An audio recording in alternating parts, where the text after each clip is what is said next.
The mirror that stays silent. Old age isn't the loss of youth, but a shift from bold colors to pastel tones, Maya Angelou once said. But sometimes those tones blur into a dull haze, and we hardly notice how our habits turn into invisible walls. One day, an elderly teacher named George sat on a bench by the pond where he once taught children to catch dragonflies.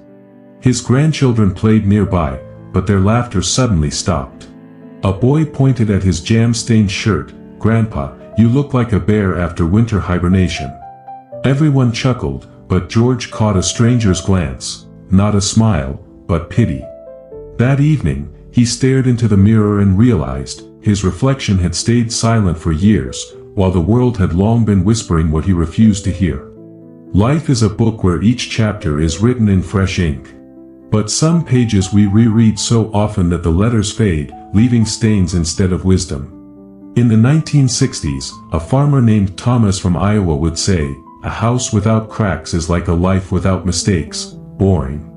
But when those cracks began letting in the cold, neighbors stopped dropping by.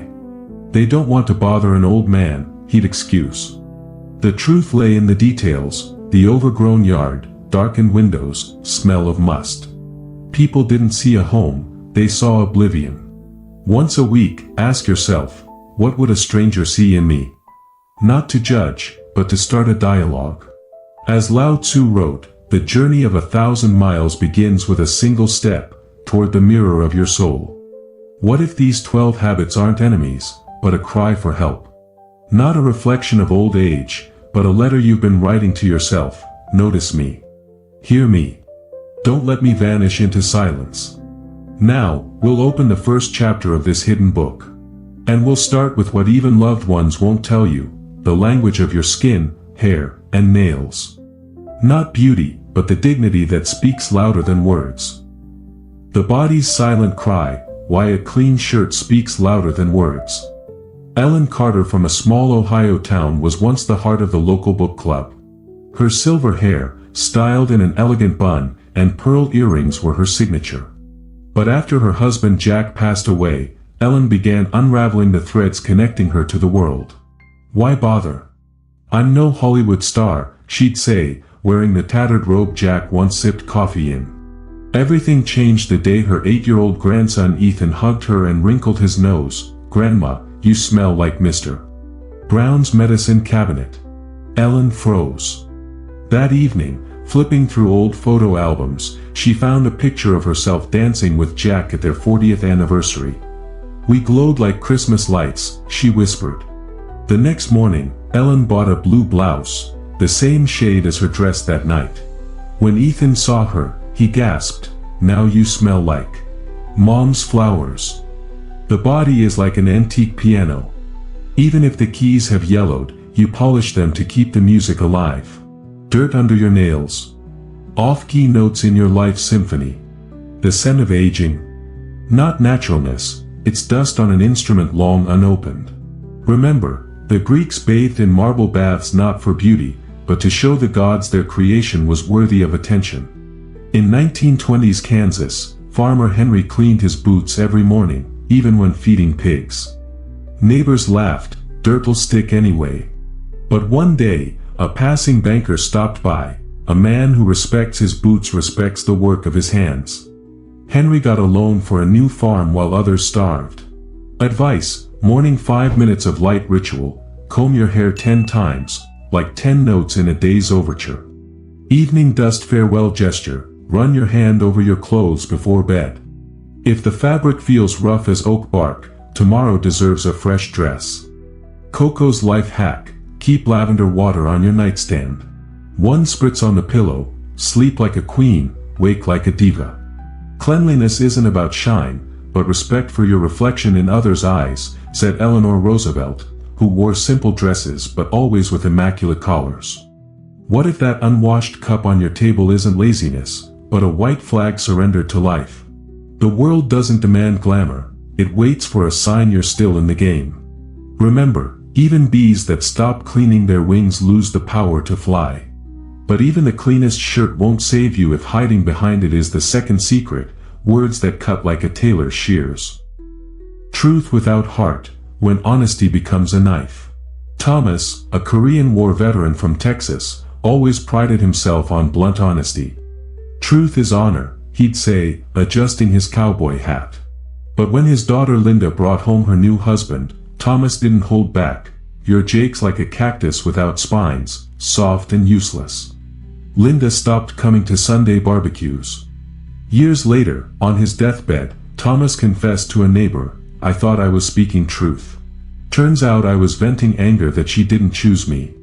Truth without empathy is like desert wind. It carries the truth of sand but brings tears to your eyes. Even an eagle soars before striking, choosing where its talons won't pierce the heart. A tale from the past. In a Navajo reservation, an elder taught his grandson, before throwing a stone at a wolf, ask, "Is it your own dog lost in the night?" Once, the boy called his sister a stupid owl for ruining her dress. The elder handed him a mirror. "Your words are a shadow. They say more about you than her." Advice: 3 breaths rule. Before speaking, inhale, imagining your words as smoke. If it's acrid, rephrase. Straw hat test. Ask yourself, would I say this wearing a white hat to church? Truth without mercy is cruelty wearing a mask of righteousness, wrote Maya Angelou, who survived racial humiliation but chose poetry over curses.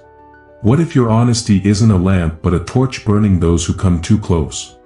Remember, even the Bible, filled with hard truths, begins with "In the beginning was the Word," not "In the beginning was the verdict." But even the gentlest truth loses power if followed by the third secret, the suit you wore until the world outgrew it. The ghost dress. Why your 1965 gown frightens the grandkids. Martha's story. Martha Wilson of Boston kept her 1965 wedding dress like a relic. Every Christmas, she'd wear it while placing gifts under the tree. "It reminds me of the day I felt like a queen," she'd say. But one year, her 12-year-old granddaughter Emily giggled, "You look like a ghost from that old hotel movie."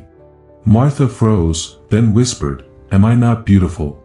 Emily hugged her, "You're gorgeous, Grams. But that dress screams, I'm stuck in the past."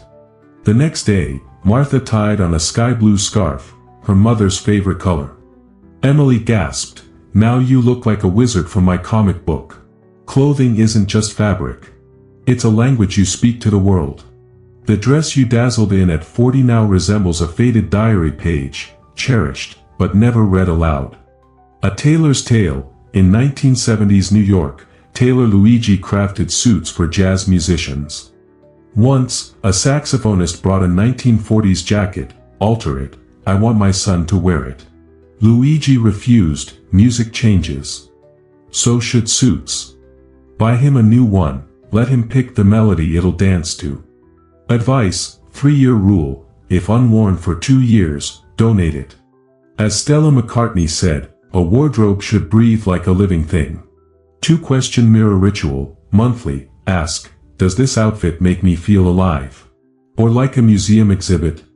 Edie Sedgwick's hack. Add one modern touch, a patterned scarf, bold sneakers. It's the period at the sentence's end. Fashion fades, style remains, said Coco Chanel, who wore tweed suits at 70 but always with a comet-shaped brooch.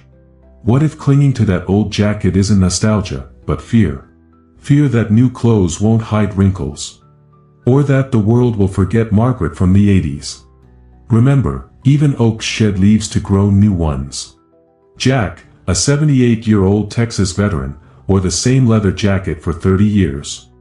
"It's like second skin," he'd say. But when his son gifted him a lightweight windbreaker, Jack unexpectedly joined a salsa club.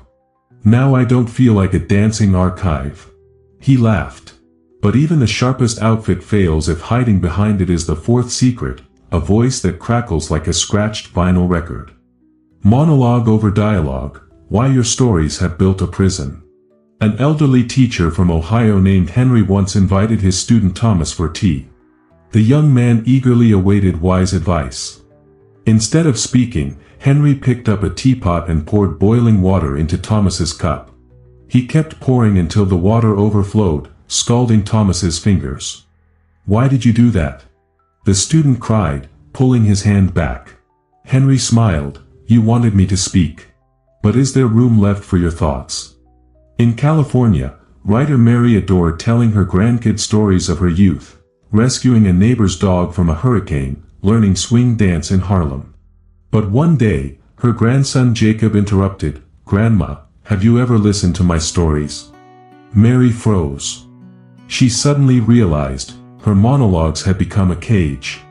Like that overfilled teacup, they left no space for other voices. Know what Bertolt Brecht said? Mary asked a week later, resting her hand on a worn playbook. Art isn't a mirror to reflect the world, but a hammer to shape it. But you can't wield a hammer alone. You need hands to share the weight. From then on, after every story, she'd ask, "What would you have done in my place?" Her living room soon buzzed with dialogue, like a garden after rain, alive with birdsong. Imagine a river. Dam it with stones, and the water turns murky. But leave gaps between the rocks, the current will sing, finding its rhythm. So too with our stories. Without pauses, they become barriers that silence others' thoughts. Wisdom from the storyteller. 1. 3-breath rule. After ending a story, pause for 3 deep breaths. That's enough time for listeners to gather their thoughts. 2. Quote, "Don't preach," instead of Confucius said. Ask, why do you think Confucius compared wisdom to a full moon? 3. Bridge the tale. Share a life story, but stop at the climax. And there Sarah stood, alone in the dark forest. What would you feel in that moment? Quote to ponder, knowledge that doesn't spark new questions is dead. Lev Vygotsky. Einstein once wrote on a chalkboard, "I am all my questions." Erase half your answers. Let their space be filled with curiosity, silence, nods of understanding. Even the most beautiful monologue is just half a symphony. The other half is born in the minds of those brave enough to add their voices. Now, friends, I ask you, what story from your past could sound different if you invited others' perspectives? Nostalgia as a prison. Why the grass was greener pushes the young away. John, a Vietnam veteran from Colorado, scowled every time his grandson Ethan opened TikTok. In my day, courage wasn't measured in likes, but in actions. He'd grumble. One day, Ethan secretly recorded his rant. The video went viral with comments like, "Gramps, you're a legend. And where do I get a grandpa like this?" John wiped a tear staring at the screen. "I wanted to be respected." But became a meme. In Texas, retired teacher Barbara told her students, "Back in my day, books had pages and friends had faces." But when her former student Emily invited her to a podcast, Barbara hesitated. "Miss Barbara," Emily asked, "have you tried audiobooks? It's magic, Shakespeare whispers in your ears under the stars." A week later, Barbara sent a voice note, "Dear, I just read Moby Dick while watering roses. Captain Ahab and my garden hose are now crewmates." As Mark Twain said, progress isn't about tearing up roots, it's replanting them in new soil. Imagine an old oak and a young willow. The oak boasts, "My roots remember storms you've never seen." The willow whispers, "But I bend without breaking." Yet when their branches intertwine, they create shade for those who love sturdy trunks and those who value flexibility. Wisdom from the storyteller. 1. Swap, don't debate, say, "I'll show you how we danced the twist in the 60s, you teach me your TikTok moves."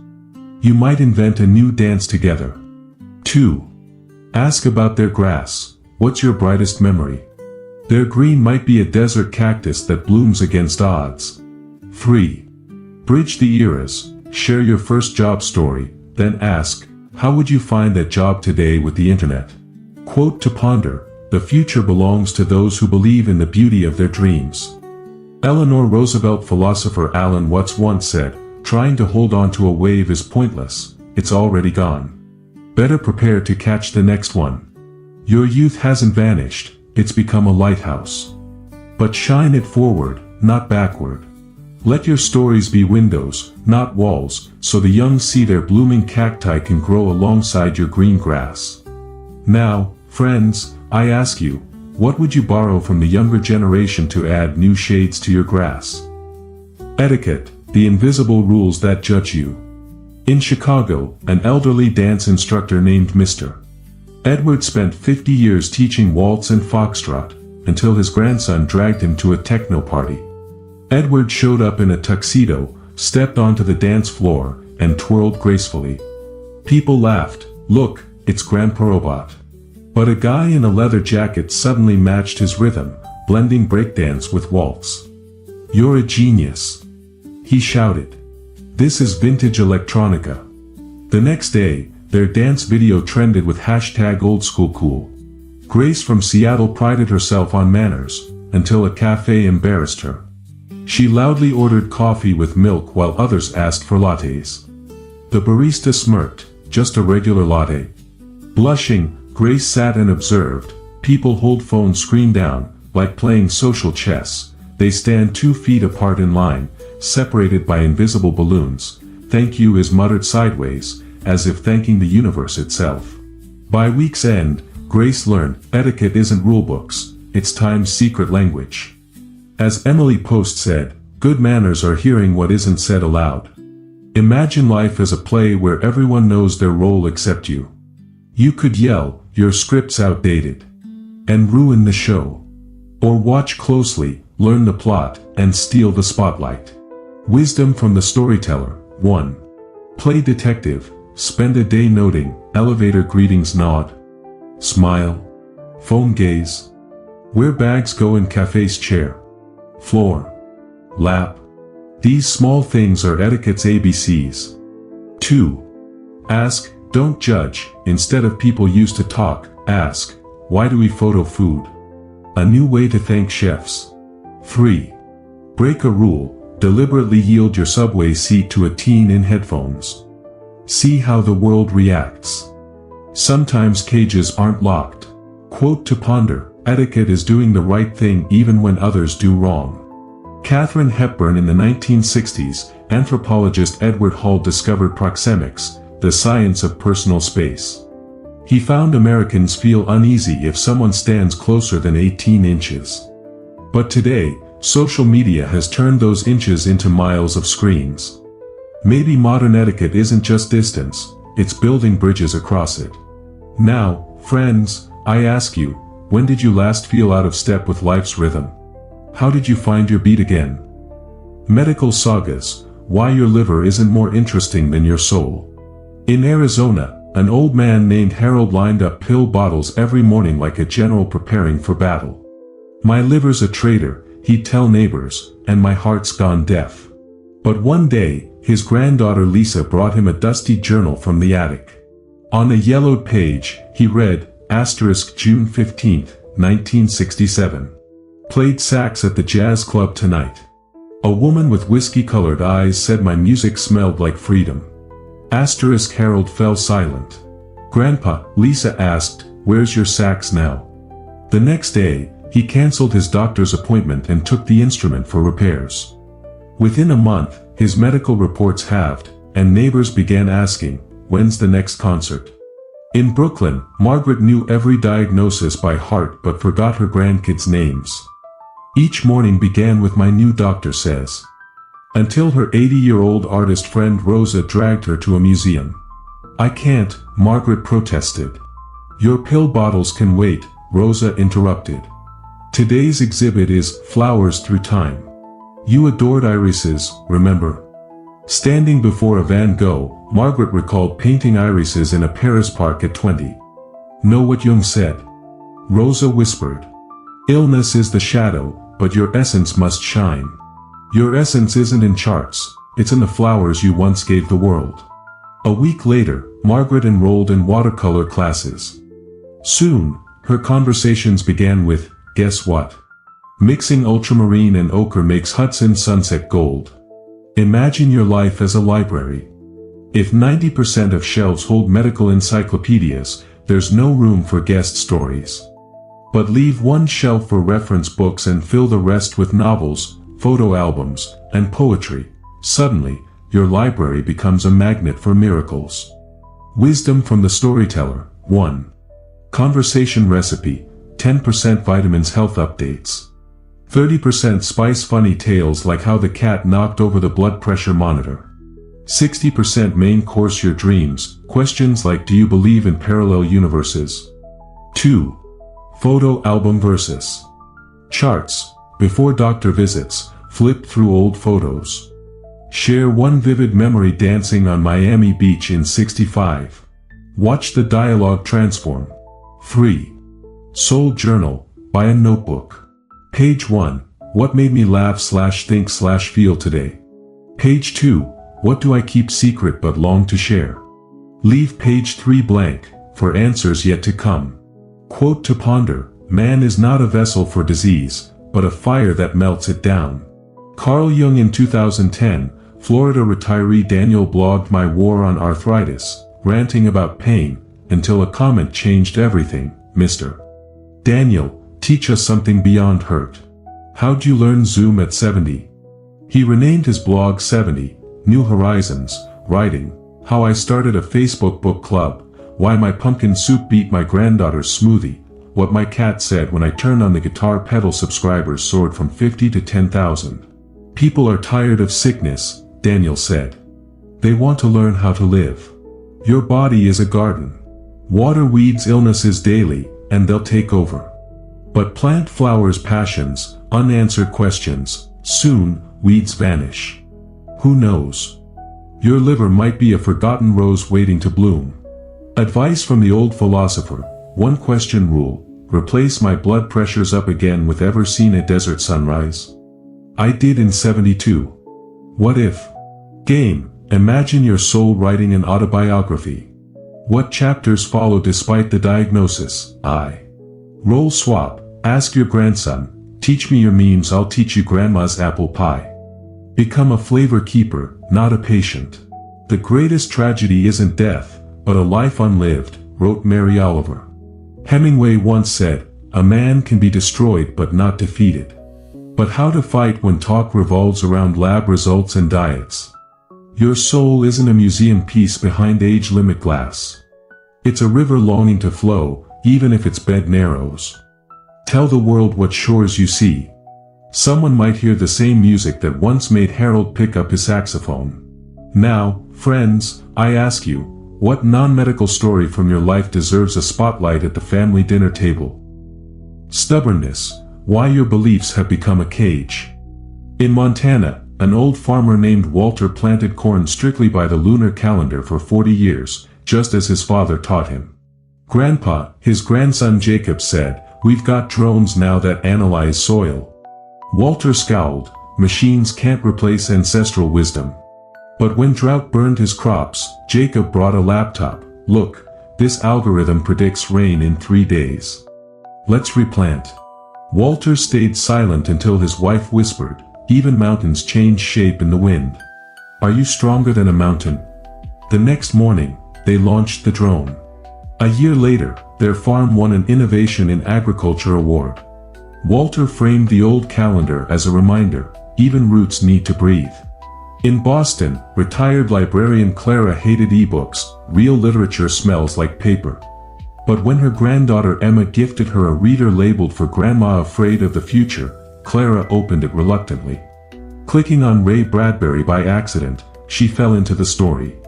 Then laughed an hour later, Bradbury takes me to Mars without any paper smell. As Victor Hugo wrote, nothing is more dangerous than an idea when it's the only one you have. Imagine your beliefs as a house. Keep the windows shut for years, and the air turns stale, walls dusty. Crack the shutters, wind carries seeds of new ideas that bloom on the windowsill. Wisdom from the storyteller. 1. One experiment rule, monthly, try something you've rejected, order a matcha latte. What's that? Listen to a podcast on space tech. Ask your grandson, show me your weirdest meme. 2. Devil's advocate game, argue the opposite view. Ask the mirror, what if iPhones do make us smarter? You might find new angles. 3.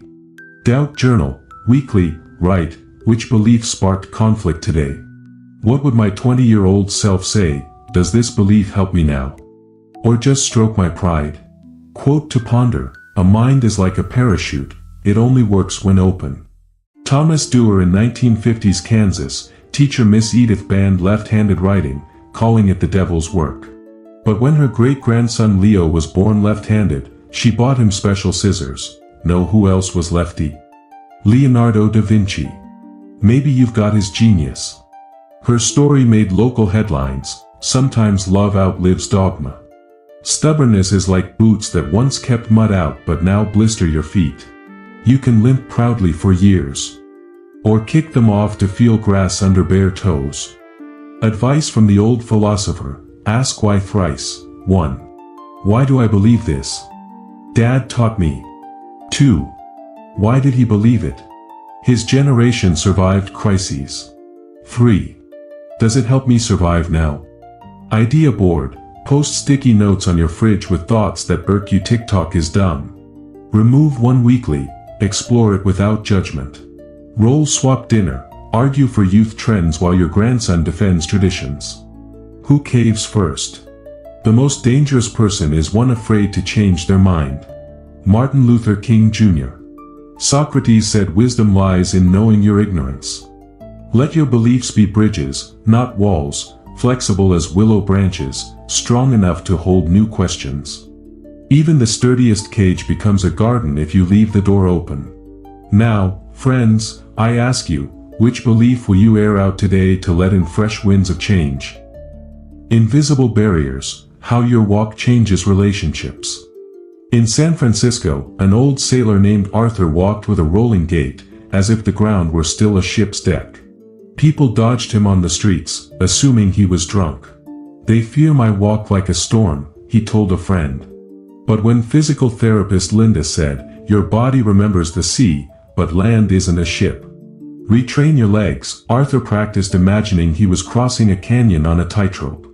A month later, his barista neighbor smiled, you walk like you're carrying treasure. Strangers began greeting him, confidence turned his stride into a magnet. In Chicago, math teacher Martha spent 30 years hunched over, arms clamped like she carried an invisible suitcase of worries. Students whispered, she's strict as an airport scanner. Everything changed when her grandson Ethan asked for help with his robot dance project. Watching him code, Martha blurted, can robots waltz? You know how. Ethan gasped. I won competitions, she said, straightening her spine. The next day, she demoed the moves. Ethan's video went viral at school. Now kids greet her with Mrs. Martha, you're a robot queen. As Maya Angelou said, people forget what you said, but never how you made them feel. Your walk is the opening chord of life's symphony. Imagine each step leaves footprints of invisible paint. Slouch, and their gray smudges, people instinctively step back. Walk tall, and they glitter like gold dust, inviting others to join your path. Wisdom from the storyteller. 1. Doorway test. Before entering a store, pretend the door's a photo frame. How would you step into the shot? Relax shoulders, lift your chin 1 inch, now you're the hero, not an extra. 2. Mirror game. Walk past a mirror using peripheral vision. Ask, do I look like I'm carrying a cake? Or leading a parade? Are my feet pointing toward the person? Or the exit? 3. Invitation pause. Before speaking, take 2 side steps, angling your body slightly. It signals, I'm not blocking your path, I'm open. Quote to ponder, the body never lies. It's a map of all our battles and victories. Martha Graham in 1980s LA, actor Robert kept failing auditions. You look ready to bolt, a director said. Robert hired a movement coach who made him walk backward. Feel every muscle, the coach insisted. A month later, Robert landed a detective role. His walk became slow as lava, unstoppable. He later admitted, sometimes changing your fate starts with changing your feet. Your walk is a conversation with the world. Shuffle, and it mutters, don't bother me. Dance step, and it whispers, tell me your story. Advice from the old philosopher, 3-step rule. Before big meetings, walk 3 steps thinking. 1. I leave worries at the door. 2. I carry experience like a jewel. 3.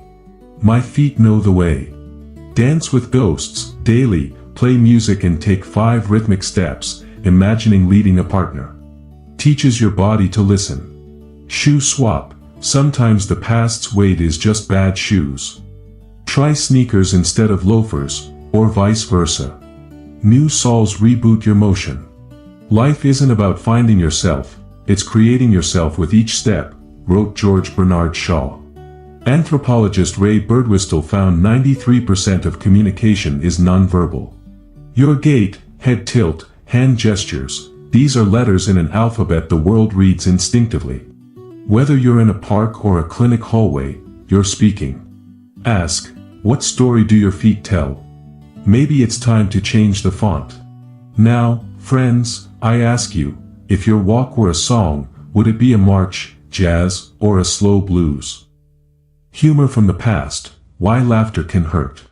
In Texas, an old cowboy named Jack loved teasing his grandson Luke. At your age, I was wrestling bulls, you're just clicking a mouse. One day Luke snapped, Grandpa, your jokes are like a cactus in my boot, funny only to you. Jack sulked until that night, flipping through an old album, he found a photo of his dad laughing. Little Jackie couldn't even saddle a horse. He remembered crying in the barn. The next morning, Jack apologized, my jokes are like old boots, comfy for me, but pinch others. From then on, he'd ask, can I joke about your phone? Luke taught him memes about robot cowboys. In New York, 70-year-old Ruth cracked 80s-style jokes at her accounting job, Becky, that skirt's uglier than my curtains. Young co-workers cringed silently, until intern Sophia spoke up, Mrs. Ruth, joking about looks is like trolling someone on Twitter. Without consent. Ruth fumed, I'm not mean. But Googling microaggressions shocked her, her harmless quips were on the list. Next day, she brought cookies and a note, Sophia, teach me to joke without wounds. Now their team laughs at comics about spreadsheet dragons and office owls. As Mark Twain said, humor is tragedy plus time. But time changes pain and punchlines. Old jokes are like vintage dresses in grandma's trunk. Once stylish, their lace now seems odd, their cuts uncomfortable. You can insist it's retro, but the world will ask, who wears crinoline now? Wisdom from the storyteller. 1. 3-second rule, before joking, ask, is this funny to them, or just me? Is hidden bitterness fueling this? Can I make myself the punchline? Yesterday I spent 2 hours looking for my glasses. On my head. 2. Audio test, record your joke. Play it back as if a stranger said it. Would you laugh? 3. Comedy swap, trade a 70s joke for your grandkids' 2020s meme. Find common ground faster than you think. Quote to ponder, laughter should unite, not bruise. Charlie Chaplin in 1990s Vegas, Comic Dave's sets mocked women drivers and whiny men. But when his daughter brought a classmate using crutches, he saw her flinch at his crutches as accessories joke. Dave apologized on stage, I was a jackass in a tux. He rewrote his act, swapping stereotypes for stories about his social media fears. A year later, he won Most Human Stand-Up. His secret? Joke with people, not at them. Vintage humor's like a classic car, admire its design, but driving it on modern roads risks crashes. What once was harmless exhaust now pollutes the air. Advice from the old philosopher, mirror jokes, punch up at yourself, not down at others. Metaphor translator, turn women drivers are disasters into I drive like a hedgehog in space, all panic, no gravity.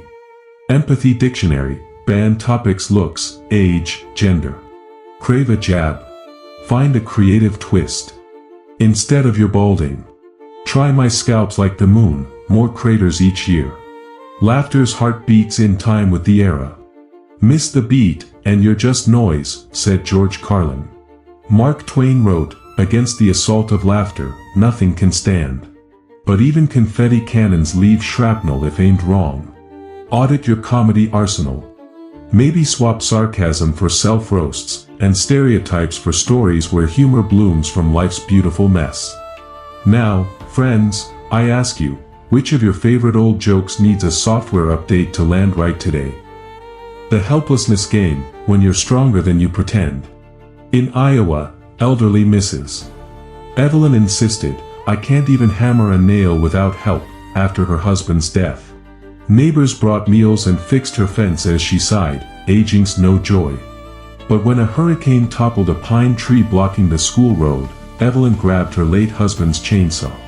On the third pull, it roared to life. In 20 minutes, she cleared the path. "How'd you learn that?" A farmer gasped. "George taught me," she smiled. But without him, I felt like an empty tool belt. In Philadelphia, 68-year-old Harold, a retired teacher, moaned, "Text not for me, I can't even find photos on my phone." But when his granddaughter Laura was hospitalized and her parents away, Harold mastered Zoom in an hour to read her bedtime stories. "Grandpa, you're a superhero," Laura said. Later, he confided, "I feared showing competence would bury me in chores. But being needed? It's wings, not weight." As Eleanor Roosevelt said, "You gain strength by facing fears." Helplessness is like a rusted lock, seemingly jammed until a drop of self-belief oils the mechanism. We wear it as jewelry, forgetting treasures hide inside. Wisdom from the storyteller. 1. What if? Game. Ask, what would I do if failure wasn't possible? Who'd benefit from my action? What will my grandson say about me in 20 years? 2. Victory diary. Each night, jot 3 tiny triumphs. Said no to a pointless request. Ran the dishwasher without the manual. Called an old friend first. 3. Role experiment. For a day, act like a movie hero faking weakness to save strength. How does your walk, voice, or gaze shift? Quote to ponder, the fiercest enemy hides in the mirror. Friedrich Nietzsche. In 1960s California, Nurse Agnes hid her French fluency to avoid extra work, until a wounded French sailor arrived. "You saved not just my body, but my soul," he said. Agnes later wrote, "Helplessness is a comfy mask. But wind tears it off eventually." Pretending weakness is like wearing an invisibility cloak in broad daylight. Your shadow still guides others to the light. Advice from the old philosopher.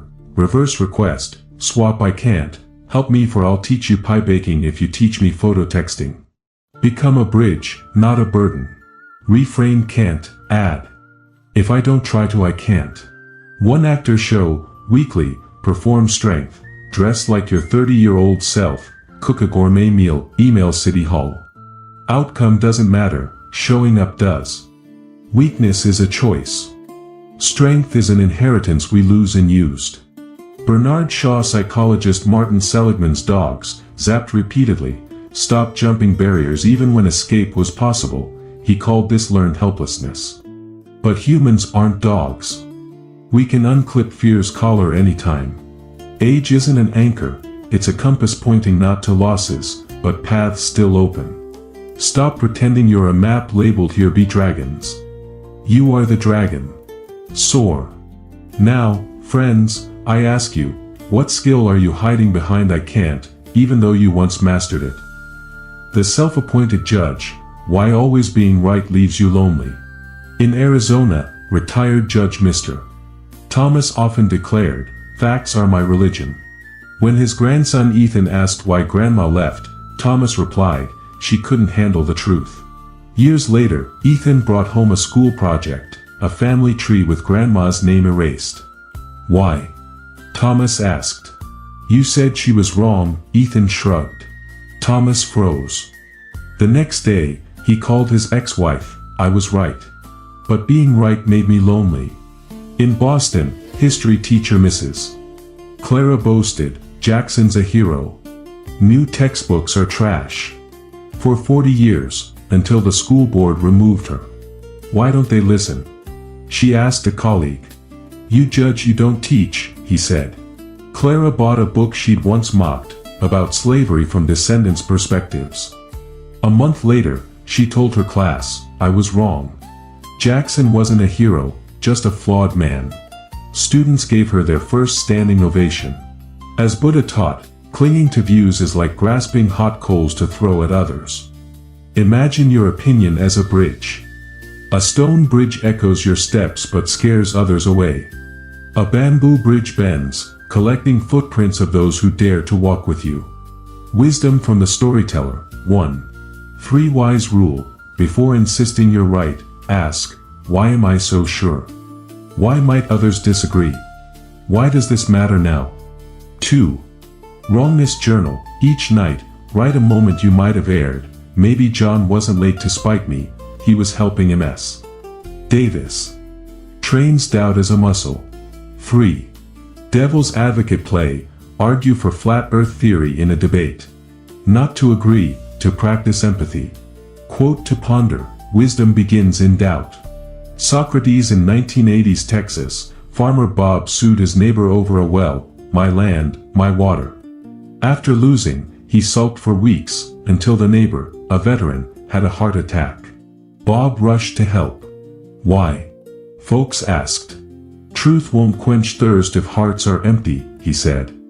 A month later, they shared a pipeline. Being a perpetual judge is like wearing a robe in an empty courtroom. Even the fairest verdict can't replace a handshake's warmth. Advice from the old philosopher, swap roles, be a gardener, not a judge. Don't weed out bad opinions, find what blooms beside your roses. Lifeline phrase, replace your wrong with tell me why you think that. Wrongness celebration, monthly, admit a tiny flaw, oops, I oversalted the soup. Eases the fear of imperfection. Lonely isn't the one who hears silence, but the one who hears nothing in others' voices. Paulo Coelho. Socrates wandered Athens asking questions, not to lecture, but to ignite thought. Your life isn't a trial requiring verdicts. It's a dialogue where silence can be the wisest reply. Remove the judge's robe. Underneath, you might find wings you forgot you had. Now, friends, I ask you, when did your need to be right last block you from hearing something important? The art of aging without growing old. In New Mexico, an old painter named Arthur created art with trembling hands at 80. Why bother? Neighbors asked. He'd point to his cactus painting bursting through rock, see? It's 100 years old and still learns to bloom. When a gallery displayed his work, critics marveled, these aren't about aging, they're an anthem to evolution. Arthur smiled, I'm not aging. I'm redesigning time. Margaret from Chicago worked as an accountant her whole life. At 70, she found an old violin in her garage. My teenage dream, she told her granddaughter. Neighbors scoffed, learning music at her age. But a year later, Margaret played Ave Maria at her grandson's wedding. You're like fine wine, Grams. The groom said. No, she laughed. I'm a note searching for its melody. Life is a library where each book on the shelf is an age. Some years are mystery novels, others, poetry. Wisdom lies not in rereading pages but in scribbling new chapters, even in the margins. Wisdom from the storyteller. 1. Pick your paint, choose one of the 12 habits, maybe stop judging or swap complaints for curiosity. 2. Curiosity practice, ask your grandson, what's trending on TikTok? Listen to rain at 6 a.m. like it's a symphony. 3. Possibility diary, each night, write, today I learned. Even if it's AI makes weird coffee recipes. Quote to ponder, we don't stop playing because we grow old, we grow old because we stop dreaming. Eleanor Roosevelt Young called aging a dawn of new meanings. Your life's a canvas, replace I must with I can. Whether you're 50 or 90, the world still waits for your masterpiece. Now, friends, it's your turn. Pick one habit from our 12 stories. Change it tomorrow. Comment below, my paint is. Let your words brush someone else's canvas. If this video touched your soul, hit subscribe to keep learning wisdom. Because aging isn't the end, it's a new way to soar.